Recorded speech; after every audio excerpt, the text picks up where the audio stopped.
गुरु से बड़ा कोई नहीं। किसी पर निर्भर होना अच्छी बात है, लेकिन मैं ही सब कुछ हूँ, मुझे किसी के सहयोग की आवश्यकता नहीं है, ये अहंकार है और यही से विनाश का बीजारोपण हो जाता है। इसलिए हमें एक बकरी घास चरने के लिए एक जंगल में चली गई। शाम ढलने के करीब थी। उसने देखा कि एक शेर उसकी तरफ दबे पांव बढ़ रहा है। वह डर के मारे इधर उधर भागने लगी। वह शेर भी उसके पीछे दौड़ने लगा। दौड़ते हुए बकरी को सामने एक तालाब दिखाई दिया। घबराई हुई बकरी उस तालाब के अंदर चली गई। तब उसने देखा कि ये तालाब तो ज्यादा गहरा नहीं है, उसमें पानी कम था और वह कीचड़ से भरा हुआ था। उन दोनों के बीच की दूरी काफी कम थी, लेकिन अब वह कुछ नहीं कर पा रहे थे। वह बकरी उस कीचड़ के अंदर धीरे धीरे धंसने लगी। वह शेर भी उसके पास होते हुए भी उसे पकड़ नहीं सका। वह भी धीरे धीरे कीचड़ के अंदर धंसने लगा। शेर और बकरी दोनों ही करीब करीब गले तक उस कीचड़ के अंदर फंस गए। वो दोनों हिल भी नहीं पा रहे थे। बकरी के करीब होने के बावजूद भी शेर उसे पकड़ नहीं पा रहा था। थोड़ी देर बाद बकरी ने उस शेर से पूछा, क्या तुम्हारा कोई गुरु या मालिक है?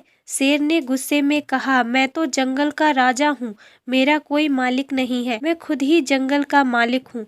बकरी ने कहा, लेकिन तुम्हारी उस शक्ति का यहाँ पर क्या उपयोग है? उस शेर ने बकरी से कहा कि तुम भी तो यहाँ पर फंस गई हो, मरने के एकदम करीब हो, तुम्हारी भी हालत मेरे जैसी ही है। बकरी ने मुस्कुराते हुए कहा, बिल्कुल नहीं, मेरा मालिक जब शाम को घर आएगा और मुझे वहाँ पर नहीं देखेगा तो वह मुझे ढूंढते हुए यहाँ जरूर आएगा। बकरी ने आगे कहा कि मेरा मालिक मुझे इस कीचड़ में से निकाल कर अपने घर ले जाएगा। तुम्हें कौन ले जाएगा? थोड़ी ही देर में सच में एक आदमी वहाँ पर आया और बकरी को कीचड़ में से निकाल कर अपने घर ले गया। जाते समय बकरी और उसका मालिक दोनों एक दूसरे की तरफ कृतज्ञता पूर्वक देख रहे थे। वे चाहते हुए भी उस शेर को कीचड़ में से नहीं निकाल सकते थे, क्योंकि उनकी जान के लिए वह खतरा था। बकरी समर्पित हृदय का प्रतीक है, शेर अहंकारी मन है, मालिक ईश्वर का प्रतीक है, कीचड़ यह संसार है और संघर्ष अस्तित्व की लड़ाई है। किसी पर निर्भर ना होना अच्छी बात है,